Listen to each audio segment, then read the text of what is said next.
Assalamualaikum students. Today we are going to do the concept of income elasticity of demand, but before doing that, let's have a quick recap of price elasticity of demand. It was given by this formula: percentage change in quantity demanded divided by percentage change in price. It was a measure of responsiveness to changes in quantity demanded due to changes in price. Now remember, I told you that quantity demanded can be a function of its own price. It can be function of money income of the consumer. It can be due to the price of other commodities, and many other factors can be responsible for changes in demand. So this portion was covered in price elasticity of demand. Now let's cover this one first. Income is a very important determinant of changes in quantity demanded.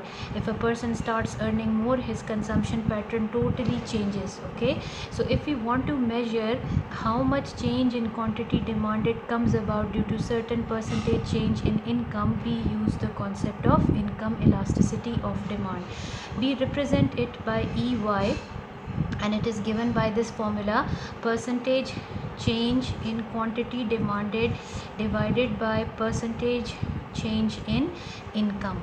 Okay, now we can simplify this formula further, and we can say change in quantity divided by Q1 into 100 whole divided by change in Y divided by initial income into 100. I hope I didn't forget to tell you Y stands for income. Okay, now simplifying this formula further is going to give us change in quantity divided by Q1 divided by change in Y divided by Y1. Hundreds are going to cancel out. Now simplifying it further, change in quantity divided by Q1 multiply by Y1 change in Y, and we can further simplify it as change in quantity means Q2 minus Q1, change in income means Y2 minus Y1, multiply by Y1 divided by Q1. So I've just moved these two variables towards one side, and these two I have expanded. So this is my formula for income elasticity of demand, which we are going to use. Now income elasticity has different degrees, just like price elasticity of demand. So let's discuss the first one, when income elasticity can be equal to unitary, or it can be equal to 1. Let me give you an example for this. Let's say income of a person was rupees 15,000, then it rose to rupees 30,000. Now what is happening? His income is doubling up. Let's say on 15,000 income he was buying 4 kg of chicken, okay, or white meat, and on when his income doubled, he also doubled his demand for chicken, so it rose to 8. Now 8 kg, this can be per month, per day, per week. Now let's put these values in our formula EY, which I discussed earlier: Q2 minus Q1, Y2 minus Y1 into Y1 divided by Q1. If I put it in these values, what's going to come? Now of course this is my Y1, Y2, this is my Q1, this is my Q2. Putting in the values, I get 8 minus 4, 4. Y2 minus Y1 is 30,000 minus 15,000, so it's going to be 15,000 into initial income, which is 15,000, divided by initial quantity demanded Q1, which is 4. So everything cancels out and the answer is equal to 1. Income elasticity is equal to 1. Okay, this is the case when the proportion of income spent on a good remains same even after increase in income. Now let's have a look at second type, or second what should I say, degree of income elasticity of demand. Now income elasticity of demand can be less than 1. Now there can be two types of cases. Okay, we can have case of a normal good and we can have a case of an inferior good. Inferior good. Now what is a normal good? A normal good is defined as if we increase the quantity demanded of any commodity. I should write it. Increase in quantity demanded if your income increases, or in other words, if your income increases and you increase the quantity demanded of that commodity, it is called normal good. What is an inferior good? That if your income increases and instead of increasing your demand, you decrease the demand of that commodity, that is called inferior good. Okay, so I will discuss both of these cases separately. Now this is less income elastic. Less income elastic demand.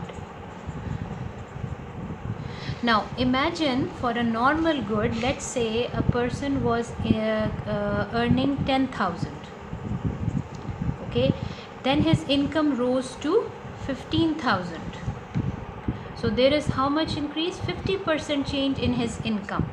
Initially he was demanding, let's say 10 kilogram of wheat.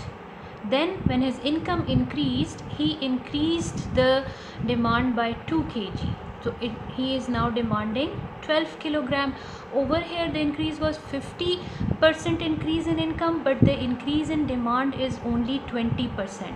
If we put the values in that formula, what are we going to get? Let me directly put the values. Q2 minus Q1, 12 minus 10, 2, Y2 minus Y1, 15,000 minus 10,000, we will have 5,000 into Y1, which is 10,000, divided by Q1, which is 10. Okay, and let's cancel out these values. One time, okay, no, sorry, this will remain 2. 2 divided by 5, which we are going to get the answer 0.4. Now 0.4 is less than 1 and the answer comes with a positive sign. Now this is here when we start interpreting. Now let's have a look at it again. We had a normal good. What's a normal good? That your income increases, you demand more of that commodity, and we use the same thing over here. Putting in the values, we got a value which is less than 1, but the sign was positive. So remember, positive sign, if you are calculating income elasticity and you get a positive sign, you can interpret it that this is a normal good. Okay, now let's come to the case of an inferior good. Now let's say a person was earning rupees 10,000 and then his income rose to rupees 15,000. Now let's say wheat for this person is an inferior good, means that he do not want to increase its quantity when his income has risen. Now maybe he wants to consume rice. So what will happen with his demand for wheat? Initially he was consuming 10 kg wheat, but now he is consuming 8. His demand has reduced. So now for this person wheat is inferior good. Now putting in the values in the formula, what are we going to get? 8 minus 10 minus 2 divided by 15,000 minus 10,000, 5,000 into 10,000, which is initial income, and initial quantity, that is 10. So after doing all the cancellations, what are we going to get? 2 divided by 5, which is also with a negative sign, we will have minus 0.4. Now minus 0.4 is less than 1, and over here minus sign indicates that it's an inferior good. You may have a question in your exams where values are given to you and they have not mentioned whether it is wheat or rice. They simply ask you to interpret your answer, then you will have to interpret the sign. If positive sign comes in income elasticity, you should know it's a normal good. If a positive positive comes, it's normal good. If a negative sign comes, it's an inferior good. So where your income elasticity can be less than 1 if proportion of income spent on a good decreases even after increase in income. Now let's discuss the next case where income elasticity can be can be greater than 1. Let me check my paper. Okay, yes, we have to discuss greater than 1. Now when income elasticity is greater than 1, we have more income elastic case. Okay, so what should I write? Case of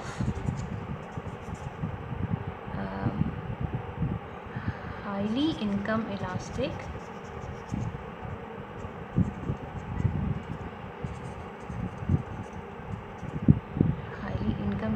commodity or a good. Okay, now what happens in this case? Let's say a person was earning rupees 10,000. Then his income rose to rupees 15,000. On 10,000 income, he was demanding 1 kilogram of meat or mutton, you can say. But when his income increased, he wanted to eat more because now he can afford more. So let's say he increased his demand to 3 kg. Now can you see over here his income has increased 50%, but over here quantity demanded has increased 200%. And if we put in the values for these for this example in the formula, what will we get? Q2 minus Q1, 3 minus 1 will be 2. 15,000 minus 10,000, 5,000. 5,000 into original 10,000 divided by 1. 2 and 1, 2 2s are 4. 4. So 4 is greater than 1. So in case the proportion of income spent is less than the proportion that is increased in the quantity demanded, your income elasticity is always going to come out to be greater than 1. Okay, now let's discuss the last case where income elasticity can be equal to 0, or you can say 0 income elastic demand. 0 income elastic demand. This is very simple. Let's say a person was earning 10,000, his income has doubled, let's say 20,000, and 10,000 he was demanding 1 chicken in a month. He could afford to eat 1 chicken in a month, but on 20,000 he keeps on demanding the same quantity, 1 chicken per month. So what is happening here? Over here there is 100% change in his income, but there is no change in quantity demanded. So if you put in these values in that formula, I won't put it because it's very obvious. 1 minus 1 is going to come 0 and all the values will automatically become 0. So income elasticity will turn out to be 0 in this case. Okay, this means that changes in income brought about no change in income demanded. So these were I hope all this time my paper was in the frame. So all these were the different categories or different degrees of income elasticity of demand. Let me sum them up again over here. It can be equal to 1 if proportion of income spent on a good remains same even after increase in income. For instance, what we did in our example, we doubled the income and the demand also doubled. It can be less elastic. This is the case when proportion of income spent on commodity decreases. Okay, your income, we can have relatively more income elastic demand of a commodity. This happens when proportion of income spent on a commodity increases. Okay, and we can have completely inelastic or income inelastic demand. That is the case when income increases but it brings no change in quantity demanded. And with this we come to the end of this topic. Thank you for listening.